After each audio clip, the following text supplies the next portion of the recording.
নমস্কার,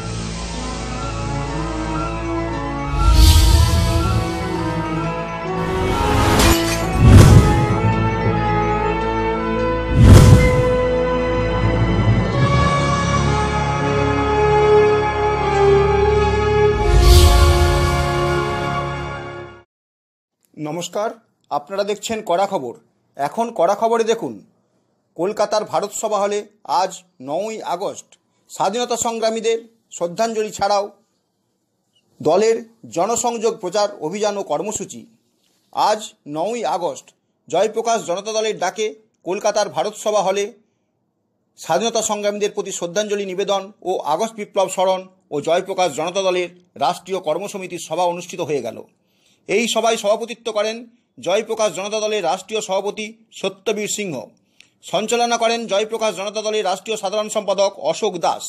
আমন্ত্রিত অতিথিদের মধ্যে ছিলেন শিবশঙ্কর সাহা, প্রাক্তন নাবার্ডের জেনারেল ম্যানেজার; ভরত কুমার সিংহ, উত্তরবঙ্গের রাজবংশী মানুষদের অন্যতম নেতা; জয়প্রকাশ জনতা দলের পশ্চিমবাংলা সভাপতি কৃষ্ণপ্রসাদ সেন, ঝাড়খণ্ড প্রদেশ সভাপতি সুবোধ কুমার প্রধান, সাধারণ সম্পাদক দিলীপ ভার্মা, বিহার প্রদেশ সভাপতি লালবাবু রায়, অসম প্রদেশ, উড়িষ্যা প্রদেশ প্রতিনিধি, মধ্যপ্রদেশের সভাপতি শিবকুমার সিং রাজাবত, এছাড়া পশ্চিমবাংলার সভাপতি দক্ষিণ দিনাজপুর সজল অধিকারী, বকুল মণ্ডল, রাজ্য সম্পাদক তন্ময় চ্যাটার্জি, উদয়ভান পাঠক, মলি সরকার, হাওড়া আসাদ আলী খন্দকার, হুগলি সাধারণ সম্পাদক চিন্ময় ঘোষ, নদিয়া জেলার সভাপতি ওম প্রকাশ গুপ্ত, শিলিগুড়ি ধীরেন রজক, রাজ্য সম্পাদক পুরুলিয়া দীপক দাস, মেদিনীপুর জেলা সভাপতি শ্যামল মণ্ডল, জেলা সভাপতি দক্ষিণ চব্বিশ পরগনা ও এছাড়া মুর্শিদাবাদ, বীরভূম, উত্তর চব্বিশ পরগনা, বাঁকুড়া, বর্ধমান, ঝাড়গ্রাম সহ সকল জেলার প্রতিনিধি উপস্থিত ছিলেন।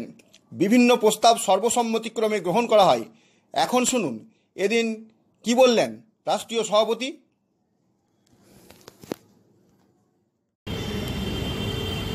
बंगाल में 2026 चुनाव के लिए हमारे अशोकदास जी के नेतृत्व में हम लोग जो अपनी सरकार की जन विरोधी नीतियों के खिलाफ आवाज़ उठाएंगे, उनके लिए संघर्ष करेंगे। और जो 9 अगस्त को हमारा ये स्वतंत्रता दिवस, स्वतंत्रता संग्राम सेनानियों का कार्यक्रम हुआ, ऐसे हर बंगाल के हर राज्य ज़िले में हम लोग कार्यक्रम चलाएंगे, संगठन का विस्तार करेंगे। इसमें जाएंगे ना, नेताजी को छोड़कर और कोई नहीं जानता। पहले ये दोनों सरकार, चाहे कांग्रेस की रही है चाहे बीजेपी की रही है, जो बंगाल के स्वतंत्रता संग्राम सेनानी, इनको पूरे देश में इनका प्रचार नहीं किया। जयप्रकाश जनता दल इन सारे अपने स्वतंत्रता संग्राम सेनानियों की पूरे देश में पूर्ण तिथियाँ अपनी और इनकी पूर्ण तिथि हो गई, ये सब मनाया करेगा, जिससे पूरे लोग जानने लगे कि बंगाल की धरती कितनी ही क्रांतिकारी है। केवल नेताजी को छोड़ के पूरे देश में कोई नहीं जानता नेताजी के सिवा। अभी बहुत से लोगों को नाम बताए हैं, इनका पूरे देश में हम लोग प्रचार प्रसार करेंगे, जनता तक, युवा तक पहुँचाएंगे इन लोगों के नाम। রাষ্ট্রীয় সভাপতি সত্যবীর সিংয়ের কথা তো আমরা শুনলাম, এখন শুনবো national general secretary Ashok Das এদিন কি বললেন সে কথাই। আজকের আমরা জয়প্রকাশ জনতা দলের পক্ষ থেকে এই ঐতিহাসিক ভারত সভা হলে আমরা সকলে উপনীত হয়েছি। আমার সত্যবীর সিংজি আমাদের সর্বভারতের সভাপতি উপস্থিত আছেন জয়প্রকাশ জনতা দল। এখানের পশ্চিমবঙ্গ প্রদেশের সভাপতি কৃষ্ণপ্রসাদ সেন, ঝাড়খণ্ড প্রদেশের সুবোধবাবু, বিহার প্রদেশের লালবাবু রায় এবং আমন্ত্রিত অতিথি হিসাবে আছেন আমাদের শিবশঙ্কর সাহা মহাশয়, যিনি বড় একজন সরকারি পদে ছিলেন, সেখান থেকে উনি অবসর নিয়েছেন। আমাদের বিভিন্নভাবে যেমন একটা থিঙ্ক ট্যাঙ্ক তাকে বলতে পারেন, জয়প্রকাশ জনতা দলের থিঙ্ক ট্যাঙ্ক তিনি কাজ করছেন, উনি আছেন। আবার এখানে ভরতবাবু আছেন, তিনি উত্তরবঙ্গের বঞ্চিত মানুষের জন্য দীর্ঘ লড়াই করে গেছেন, ভরত সিংহ আছেন, আরও সকলের আছেন। তো যেটা আমরা বলতে চাইছি, আজকের এই 9ই আগস্ট ভারতবর্ষের স্বাধীনতা আন্দোলনের একটা বিরাট, মানে স্বাধীনতা আন্দোলন যত হয়েছে সেটা কংগ্রেসের মধ্যে থেকে এটাকে বিপ্লব বলা, তাহলে বুঝতে পারছেন আমি সেই জায়গা থেকে অজয় মুখার্জি, সুশীল ধারা, তারপরে সতীশ সামন্ত, মাতঙ্গিনী হাজরা, এদের নাম বেশি করে নেব, কারণ হচ্ছে 1942 থেকে 1944 পর্যন্ত স্বাধীন তাম্রলিপ্ত জাতীয় সরকার। এটা একটা বিশাল ব্যাপার সারা। যেমন মাস্টারদা সূর্য সেন তার আগে চট্টগ্রাম অস্ত্রাগার লুণ্ঠন করে সশস্ত্র আন্দোলনের মাধ্যমে স্বাধীন করেছিলেন দেশটাকে একটা অংশ, তেমনি সেই জন্যে মাস্টারদা সূর্য সেনের জায়গাও আমরা স্মরণ করছি, আজকে সকলকে স্মরণ করি। আমাদের নেতাজি সুভাষচন্দ্র বোস, গান্ধীজি, লোকনায়ক জয়প্রকাশ এবং বালগঙ্গাধর তিলক, বিপিনচন্দ্র পাল, রামমনোহর লোহিয়া, সকলকে, বালগঙ্গাধর তিলক, সকলকে আমরা স্মরণ করি এবং তাদের প্রতি আমরা সকলে শ্রদ্ধা নিবেদন এবং নমস্কার জানিয়েছি। তাদের পায়ে দিয়ে আমাদের মঞ্চের উপর দেখতে পাচ্ছেন সেখানে এটার উদ্দেশ্য একটাই যে জয়প্রকাশ জনতা দল আজকে আমরা যে নির্বাচন করেছিলাম 2021-21 নির্বাচন কমিশন আমাদের যে স্বীকৃতি দিয়েছে ডিজেল পাম্প সারা ভারতবর্ষে লড়ার জন্য, সেইটা নিয়ে গত 1 মাস আগে 2024 যে আমরা নির্বাচন করেছি, সেই জায়গা থেকে আজকে শপথ নেওয়া কেন, আমাদের আজকে মিশন 2026 পশ্চিমবঙ্গ, আসাম এবং কেরলের নির্বাচন, তার সঙ্গে সঙ্গে পশ্চিমবঙ্গে এই যে বঞ্চিত মানুষগুলো আছে এবং স্বাধীনতা আন্দোলনের যারা স্মরণীয় ব্যক্তি, তাদের ঠিকভাবে 1947 সালের পর থেকে আজ পর্যন্ত তাদের শ্রদ্ধার সঙ্গে স্মরণ করা হয়নি। সেইটার মধ্য দিয়ে আমি পাটনায় কয়েকদিন আগে দিয়েছিলাম যে আমরা এই ঐতিহাসিক হল, ভারতসভা হল থেকে ক্যান্ডেল লাইট নিয়ে সারা ভারতবর্ষের রাজধানীগুলোতে ঘুরব, কারণ সেই ক্যান্ডেল লাইটের আলো থেকে একদিন সূর্যের আলোতে পরিণত হবে, মানুষ আসবে এবং তারাই নেতৃত্ব দেবে। এইটাই আমাদের উদ্দেশ্য। সেই উদ্দেশ্য নিয়ে আজকের এখানে বসেছি। সেখানে কতগুলো প্রস্তাব আমরা পাস করেছি, তার মধ্যে যেমন লোকনায়ক জয়প্রকাশ নারায়ণ থেকে আরম্ভ করে সকলকে স্মরণ করলাম, কিন্তু যে আমাদের পশ্চিমবঙ্গে প্রফুল্লচন্দ্র সেন, তারপরে অজয় মুখার্জি, তারপরে আপনার মাস্টারদা সূর্য সেন, তারপরে আপনার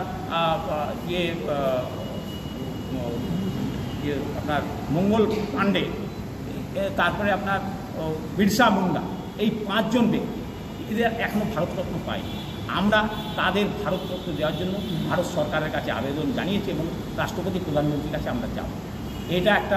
আর একটা যে প্রস্তাবটা আমরা নিয়েছি সেটা হচ্ছে কৃষক সম্প্রদায় এবং পূর্ববঙ্গ থেকে এবং পশ্চিম পাঞ্জাব থেকে আগত 1947 থেকে পরবর্তীকালে 51, 71 আজ পর্যন্ত যে মানুষগুলো তাদের সিটিজেনশিপের জন্য এত দুর্বহ যন্ত্রণা ভোগ করছে, কিন্তু সেই মানুষগুলো পশ্চিমবঙ্গের জনসংখ্যার 40%।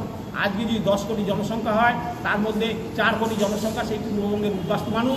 সেই মানুষগুলোর জন্য 1947 সাল থেকে আজ পর্যন্ত সেরকম কোনো সরকারি ব্যবস্থাপনা নেই। কেন আমি বলছি যে সারা ভারতবর্ষের আন্দোলনে যদি ফাঁসির দড়ি কেউ গলায় পড়ে থাকে, তাদের মধ্যে 70% মানুষ ওই যেটাকে দ্বিখণ্ডিত করে পূর্ব পাকিস্তান করা হয়েছিল, সেই জায়গার মানুষ 70% মানুষ ফাঁসির কাছে ঝুলেছিলেন। সেখান থেকে মাস্টারদা সূর্য সেন, সেখান থেকে প্রীতিলতা ওয়াদ্দেদার, সেখান থেকে আপনার প্রফুল্ল সেন, সকলেই এসেছিলেন। সেই বঞ্চিত জায়গা থেকে আমরা এই প্রত্যেকের সেই গরিব মানুষগুলোর ছেলেপেলে চাকরি পায়, শিক্ষায় এগোতে পারে, কৃষকদের মধ্যে থেকে যাতে অনেকে বঞ্চিত আছে, বিভিন্ন কোটায় তারা চাকরি পায় না, সেই তাদের জন্যে আমরা এই 5-10% এই যে উদ্বাস্তুদের জন্যে এবং কৃষকদের জন্য এবং তাদের জন্য একটা বোর্ড তৈরি করে উন্নয়নের জন্য এই দাবি আমরা দিই। তার সঙ্গে সঙ্গে আমাদের সাংগঠনিক নির্বাচন আগামী 3 মাসে হবে এবং তারপরে জানুয়ারি থেকে সেটা শেষ হয়ে যাবে, সর্বভারতীয় সম্মেলন হবে। এটা গেল।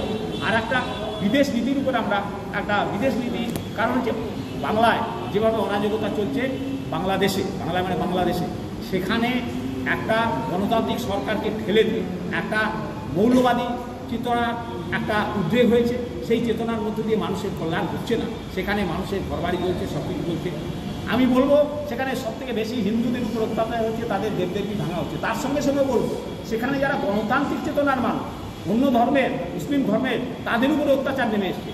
ভারত সরকারের উচিত, গণতন্ত্রের প্রিয় ভারতের উচিত তাদের রকমের তাদের যান মাল নিরাপত্তার দায়িত্বে ভারত সরকার আছে। যদি বলবেন অন্য রাষ্ট্র, আমি সেটা মানি না। কারণ হচ্ছে আপনার প্রতিবেশী যদি একজন মাতাল হয়, সেই মাতাল যদি তার ঘরে আগুন লাগায়, তার নিজের ঘরে আগুন লাগালে আপনি বলতে পারেন না, কেউ আপনি বলতে পারেন সে তো নিজের ঘরে আগুন দেয়, তোমার কি ভাই? ওই মাতালের আগুন আমার ঘরেও সে লাগবে। অতএব ভারত সরকারের অবিলম্বে আন্তর্জাতিক লেভেলেই হোক এবং অর্থনৈতিকভাবেই হোক, সামরিকভাবেই হোক, যে কোনো রকমভাবে এর অ্যাকশন নিয়ে এই সমস্ত মানুষদের শান্তিতে বসবাস করার অধিকার দেওয়ার জন্যে আমরা একটা প্রস্তাব রাখি। এইটা মোটামুটি আমাদের এইগুলো আছে। আর অন্য ঠিক আছে। আপনি কি আপনার খবর সরাসরি সম্প্রচার করতে চান অথবা আপনার এলাকার খবর দেখাতে চান?